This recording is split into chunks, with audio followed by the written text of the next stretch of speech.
പാണ്ടിക്കാട് പഞ്ചായത്ത് കുടുംബശ്രീ സിഡിഎസിന്റെ നേതൃത്വത്തിൽ auxiliary oxo meet നടന്നു. Pandikkad അസാബ് skill പാർക്കിൽ വെച്ച് നടന്ന പരിപാടി ഗ്രാമപഞ്ചായത്ത് പ്രസിഡന്റ് ടി.സി. രമേശ ഉദ്ഘാടനം ചെയ്തു.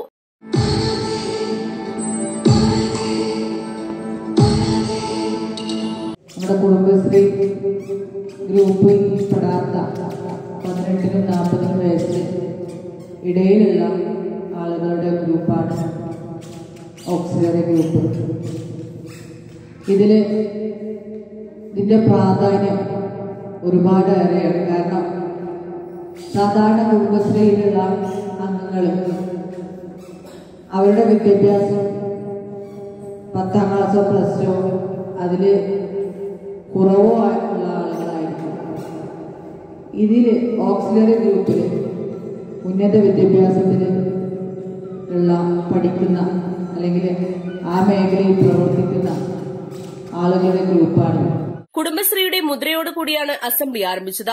ഓക്സിലറി അംഗങ്ങൾക്കുള്ള ഓറിയന്റേഷൻ ക്ലാസും വാർഡ് തല ശാക്തീകരണവുമാണ് പരിപാടിയുടെ ലക്ഷ്യം. 100ൽ പരം ഓക്സിലറി അംഗങ്ങൾ പരിപാടിയിൽ പങ്കെടുത്തു. Pandikkad Kudumbashree CDS president P Shalini അധ്യക്ഷത വഹിച്ചു. പാണ്ടിക്കാട് ഗ്രാമപഞ്ചായത്ത് ആരോഗ്യ വിദ്യാഭ്യാസ standing committee chairperson T K Rabiyath flag off ചെയ്തു. പഞ്ചായത്ത് അംഗം കെ വിജയകുമാരി, ആർപിമാരും സിഡിഎസ് അംഗങ്ങളായ ദേവകി, കോമള, അശ്വതി, സമീറ, സഫിയ, ഷീബ, കവിത, അക്കൌണ്ടന്റ് പ്രജിത എന്നിവരും പരിപാടിയിൽ പങ്കെടുത്തു. East live, Pandikkad.